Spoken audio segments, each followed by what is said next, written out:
Estiana, NPM 19121511101 dari kelas 2019C, jurusan Pendidikan Matematika, Fakultas Keguruan dan Ilmu Pendidikan Universitas Siliwangi.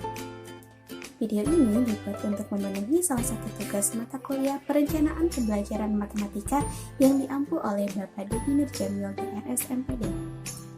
Di sini saya akan menceritakan pengalaman saya dari TK, SD, SMP, SMA, dan di perkuliahan. Selamat mendengarkan. Pendidikan formal pertama saya yaitu TK. Saat pertama kali saya masuk TK, saat itu berumur kurang lebih 5 tahun. TK itu bernama TK Seruni. TK Seruni tempatnya berada sama dengan SD saya yang tidak jauh dari rumah. Saat saya di TK, saya mendapat banyak sekali teman, karena pada saat itu angkatan saya bisa dibilang paling banyak, yaitu lebih dari 40 orang. Guru yang mengajar kami ada 2 orang. Nah, di TK saya belajar banyak seperti belajar membaca, belajar menghitung, menghafal, dan yang lainnya. Menurut saya, TK merupakan masa yang paling menyenangkan. Kenapa demikian? Karena pada masa itu kami belajar sambil bermain. Nah, setiap minggu yang saya ingat, pasti kita selalu jalan-jalan. Kita bawa bekal masing-masing lalu makan bersama. Nah, saat perpisahan, kami memberi penampilan seperti bernyanyi dan menari bersama. Selanjutnya SD. Saya sekolah di SD Negeri 2 Jalat. SD saya berada satu tempat dengan TK saya, jadi ke sekolah itu tidak lebih dari 5 menit jalan kaki. Saya masuk ke SD umur 6 tahun, diajarkan banyak hal, mulai dari memperlancar membaca, menulis, hingga menghitung dan ilmu pengetahuan yang lainnya. Di luar mata pelajaran, saya mulai banyak belajar mengenai kesenian-kesenian. Saya diajak guru dalam setiap acara kesenian. Saya juga ikut berbagai perlombaan, contohnya seperti lomba OSN, calistung, dan lainnya. Nah, di SD juga saya mendapat nilai terbaik, maka saat perpisahan, saya itu menjadi perwakilan dari teman-teman untuk membawa STTB atau biasanya jadi pengantin. Nah, hal itu merupakan suatu pengalaman yang tidak pernah terlupakan.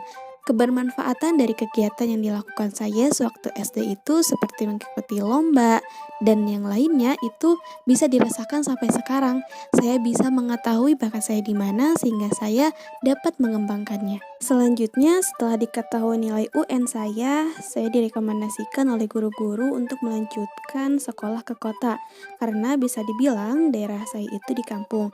Nah, akhirnya saya daftarlah ke sekolah yang di kota dan alhamdulillah saya keterima di SMP Negeri 1 Ciamis. SMP Negeri 1 Ciamis ini berada pas di dekat alun-alun kota Ciamis. Nah, waktu pertama kali saya masuk, saya tidak punya teman sama sekali.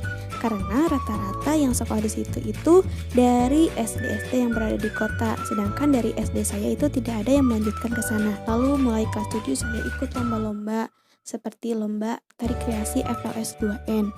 Nah, alhamdulillah saya mendapat juara 2. Kemudian di tahun berikutnya saya ikut lagi lomba tari kreasi FLS 2N, terus mendapat juara 1 dan lolos ke tingkat kabupaten. Nah, di kabupaten kita juga lolos dan alhamdulillah masuk ke tingkat provinsi. Nah, masuk lomba tingkat ke provinsi itu merupakan suatu pengalaman yang tidak bisa saya lupakan. Saya bersama teman-teman pergi ke Purwakarta kurang lebih 3 hari. Lalu orang tua kita juga pergi ke sana menyusul kami. Nah, alhamdulillah di provinsi juga kita masuk 10 besar. Nah, hal itu merupakan salah satu pengalaman yang terbaik selama SMP. Setelah kelas 9, saya pun langsung memilih melanjutkan ke SMA. Nah, saya sekolah di SMA Negeri 1 Ciamis.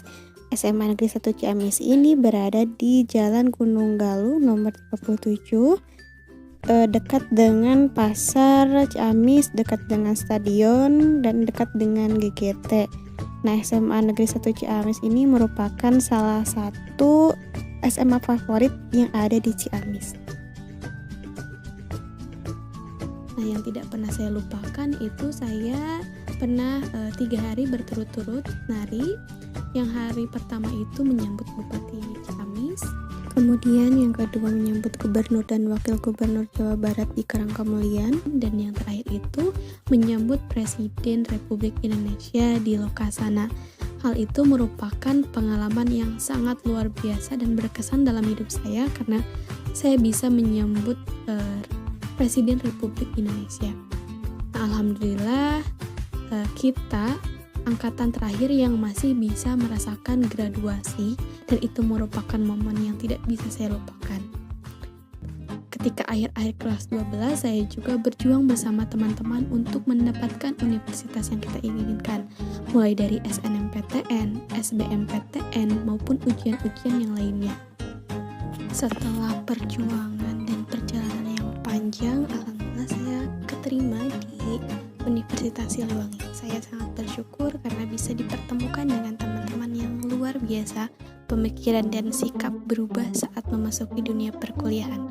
Di kuliah, saya tatap muka hanya 1,5 semester dan saat ini kita melakukan pembelajaran jarak jauh atau bisa disebut daring. Walaupun kita hanya bertemu tatap muka selama 1,5 semester, tapi itu merupakan momen yang paling berharga. Awal pandemi sampai sekarang kita sama sekali belum pernah bertemu kembali, hanya bertemu lewat video conference. Walaupun kita sekarang hanya melakukan pembelajaran daring dan bertemu secara virtual, semoga kita bisa selalu menjaga silaturahmi dan kekeluargaan kita. Di sini saya akan menceritakan pengalaman saya mengenai pembelajaran secara online atau daring. Untuk sukanya sendiri, saya bisa belajar teknologi dari saya yang tidak tahu menjadi tahu. Jadi baik mahasiswa maupun dosen, kita belajar bersama-sama untuk menggunakan teknologi supaya pembelajaran daring ini bisa maksimal. Kemudian sukanya itu bisa dilakukan kapanpun dan dimanapun, jadi waktunya itu fleksibel. Nah, untuk dukanya sendiri yaitu terkendala sinyal. Jadi kondisi internet dari masing-masing daerah itu kan berbeda-beda. Seperti di saya terkadang terkendala sinyal gitu. Jika listrik mati maka sinyal pun tidak ada, maka pelajaran pun terhambat.